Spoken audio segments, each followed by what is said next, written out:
This is actually the last GED algebra lesson for this playlist and for the text. So we're going to pack a lot of information into this one. We're going to be finding the equation of a line, and of course, I've got video links in the description to help you. Back in video 22C, we learned how to graph an equation by finding ordered pairs that will make the equation true, and then drawing a line through those points.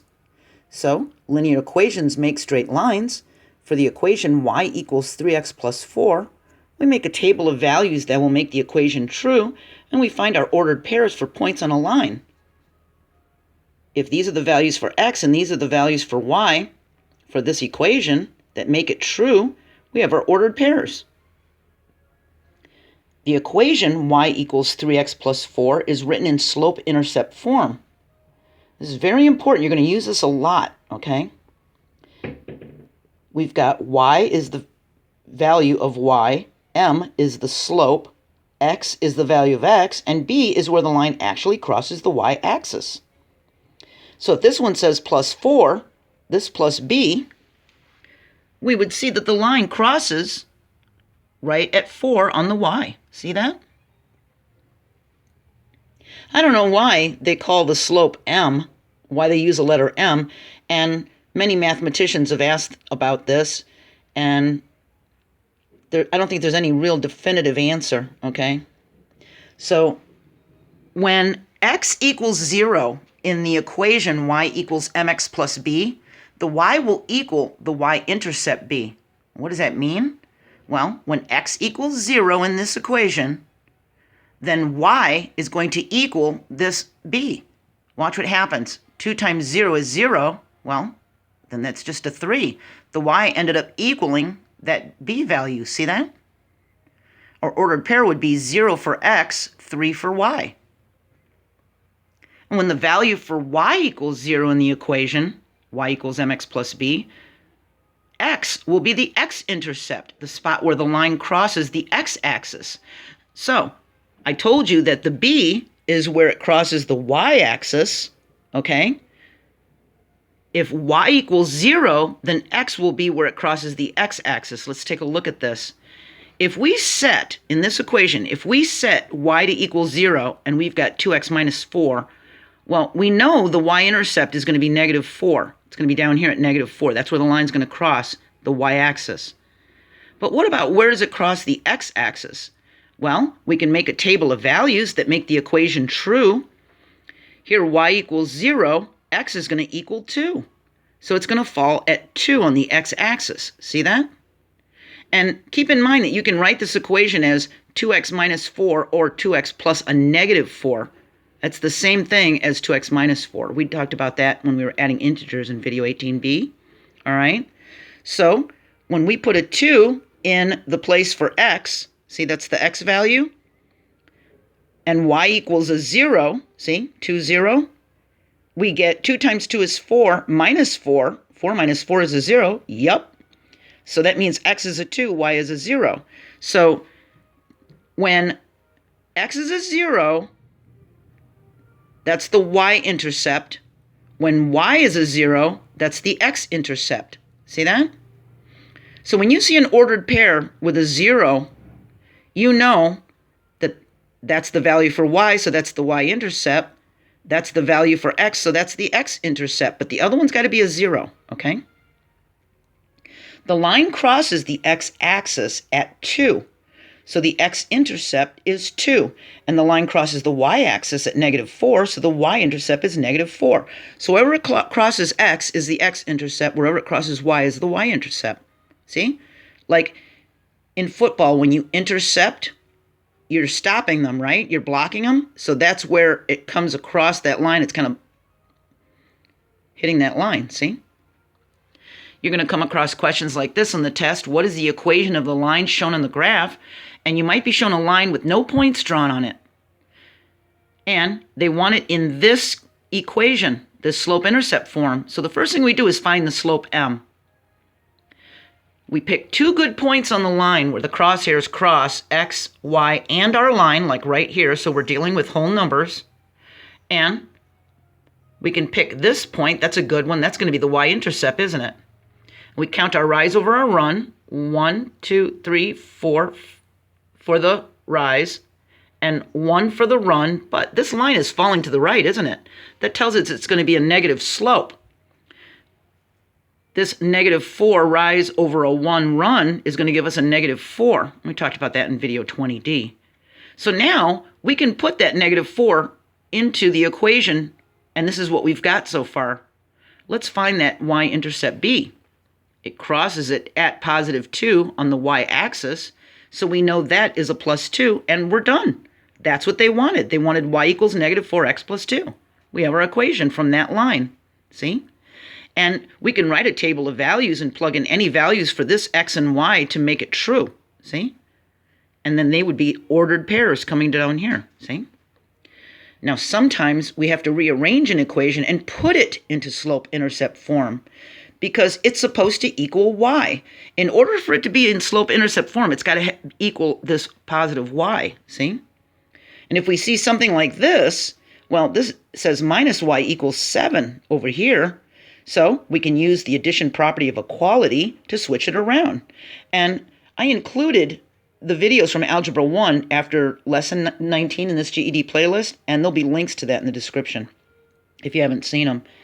So what we do is we add a -5x to each side of this equation, and that means we create a 0 pair here, and now the only thing on this side of the equal sign is this -y.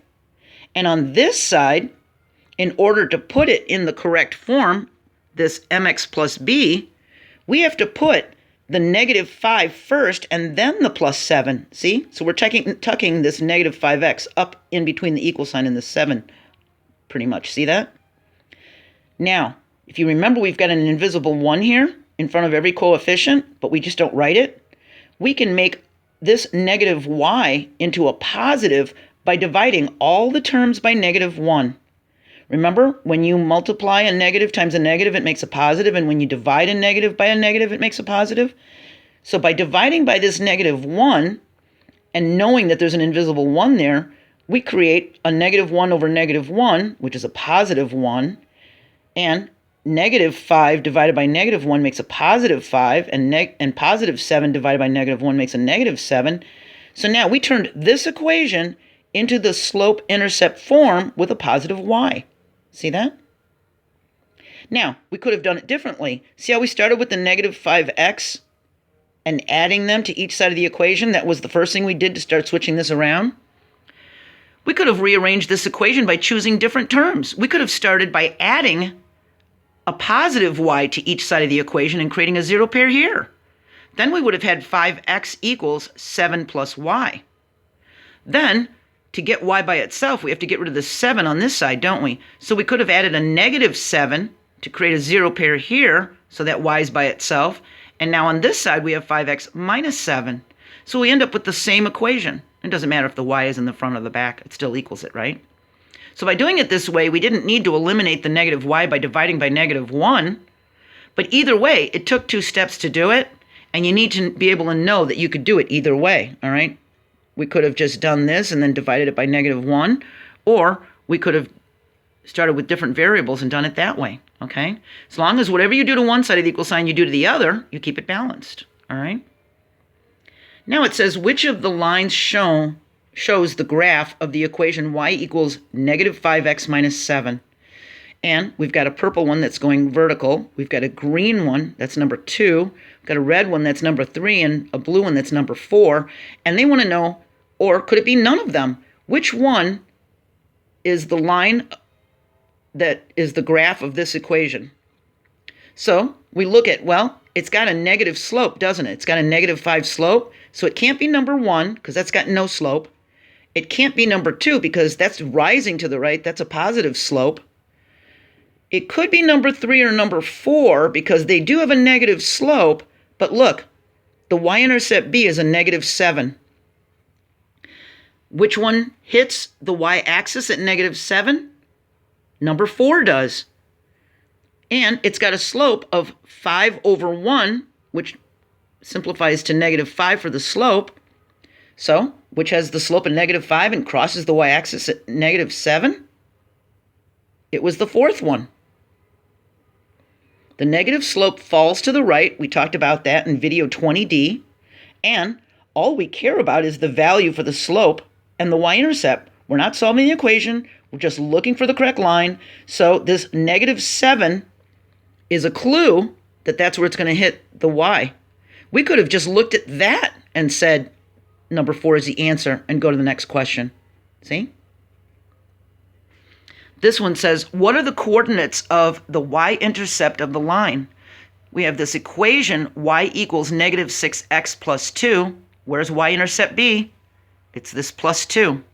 And you remember, the y-intercept is the point where the line crosses the y-axis, which means x is going to equal 0. Remember, they swap places. For the x-intercept, we had the x number and y was 0. For the y-intercept, we've got a 0 for x, and then that number is the y. So our answer would be number 3, because if x is supposed to be 0 and our y-intercept b is a 2, we'd have a 0, 2. It would be number 3. See? And I know, of course, these can be confusing.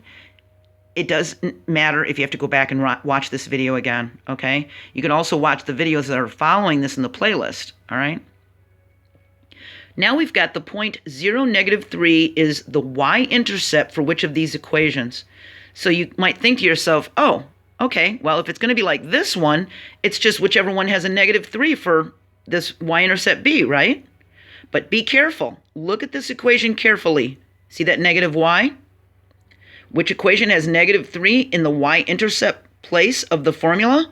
Well, it's not number 3, because that's a negative y.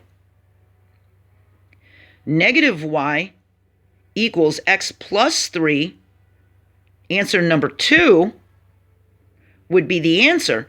See, this is a trick. Because there's a negative y there, after we divide every term by a -1 to make that a positive y again, to put it in slope-intercept form, we would end up with a -3 here. See, and now the negative's gone. So actually the correct answer is number 2. And it's got a plus 3 here because that's a minus y. See that? So if you're doing the test and you see this and you notice that one of the options has a negative y, know in your heart that you could just switch this to a positive and that to a negative. See? Because if you had divided each by a -1, it would have come out that way. When we eliminate the negative from y by dividing all the terms by -1, we get a -3 as the y-intercept. So it's number 2. All right? So just be very careful when they try to trick you with a negative like that. All right? What would be the equation of a line drawn through points A and B? So here we've got this A, B, C, D points drawn on a graph. And what would be the equation of a line drawn through points AB? So here we have AB.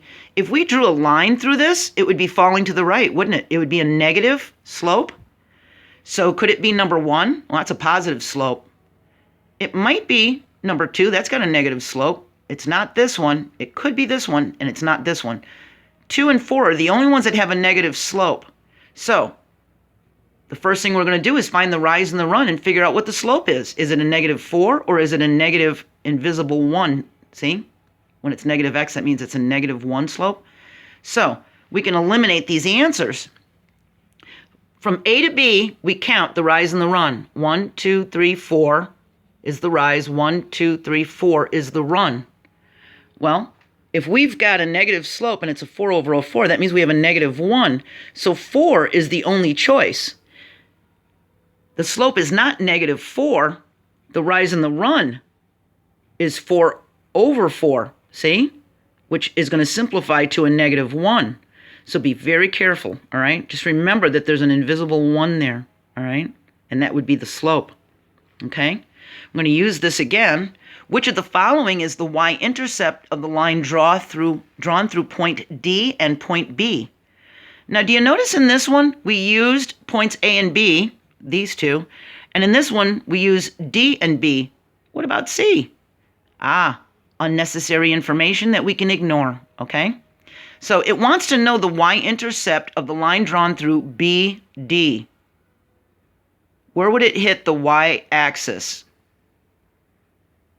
We've got all of these choices, and they all almost look the same, don't they? It's all a bunch of zeros and fours with negative signs. Okay. Well, the first thing we do is we count the rise and run between points B and D. And if we count them, we're going to come down and then go straight across. We get 12 for the rise and 12 for the run.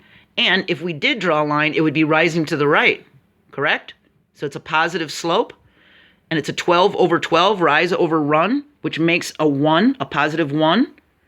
So what we do is from point D, we count up 1 unit, and we count right 1 unit, because our slope is a 1. That would put us right here. Then we go up 1, right 1, up 1, right 1, up 1, right 1, up 1, right 1. And that puts us at -4. See? Because the slope is a 1, we can move up 1 unit, right 1 unit, up 1 unit, right 1 unit. We find the y-intercept is a -4, and which answer has an option with a -4? Number 1 is the only one that has a -4. See? It's where x is 0 and y is -4. That would be the y-intercept, remember? This would be the x-intercept. So that's not the right answer because y is 0 and x is a -4. That would be the x-intercept. And that doesn't even fit this problem. So we know the y-intercept is where x is 0, and that is where it crosses the y-axis. Okay? Now I want you to also keep in mind, when the slope is a whole number, remember it can be written as rise over run by making the denominator a 1. So if our slope is 3, we could do rise over run as 3 over 1, couldn't we? Because that is just another way of writing a 3, isn't it? Now there's one last thing I want to talk to you about, and it's not in the GED textbook, but it's taught in Algebra 1. So I'm going to go over this very quickly just in case you need to know this. We can also graph a line or write an equation for a line in slope-intercept form if we have the coordinates of 1 point, just 1 point, not a pair. If we just have 1 point, 1 x value, 1 y value, and we have the slope, m. We use the point-slope formula, and it looks like this. We have y minus the first y, and it equals m times x minus the first x.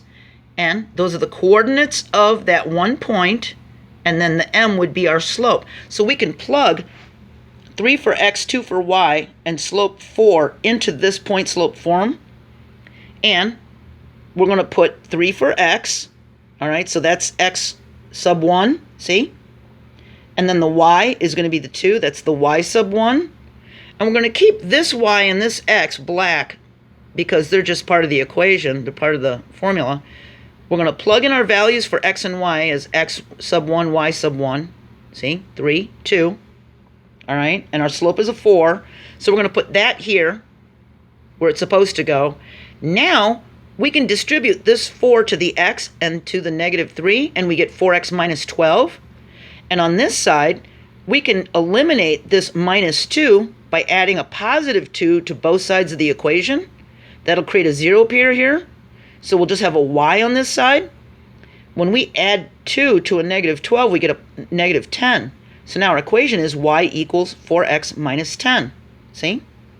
Now it's in slope-intercept form, and we did it from 1 point and knowing the slope.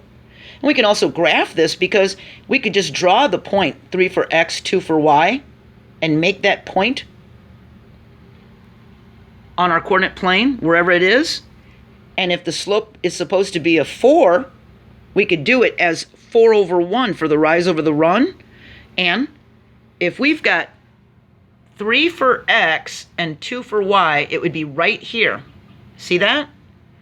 And if our slope is a +4, we can just go up 4 and over 1. Here, we'll go over 1 and 1, 2, 3, 4. That would be the point. So we'd go from 3, 2 to 4, 6. See? And then we could draw a line through that. So by just knowing 1 point and the slope, we could graph a line, or we could use point-slope form and plug the information in that we have and get it in slope-intercept form. Okay?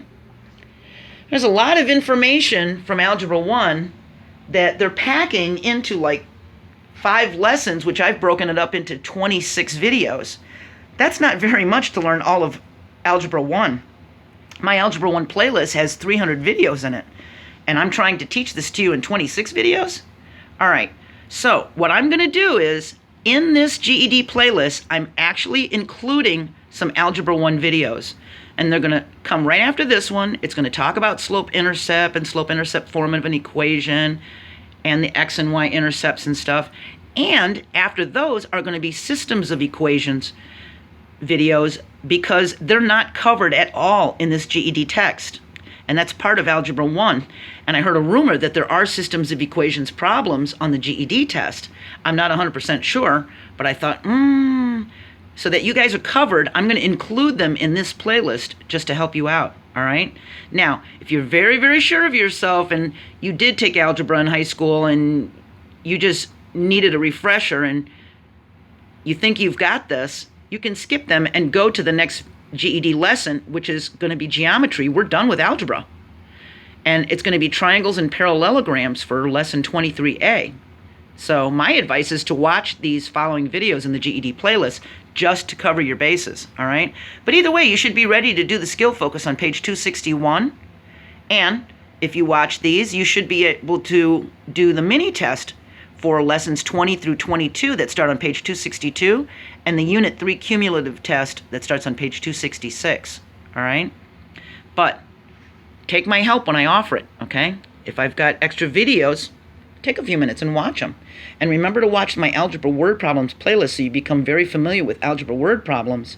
And there'll be links to helpful videos in the previous lesson 22 videos that we've done so far, all right? There's an awful lot of information in this video. I think this is the longest video I've ever made, and I've been on YouTube for almost 3 years. So this is packing a lot of information into here, but we didn't have a choice. I hope you do well, and I'll see you next video. Bye.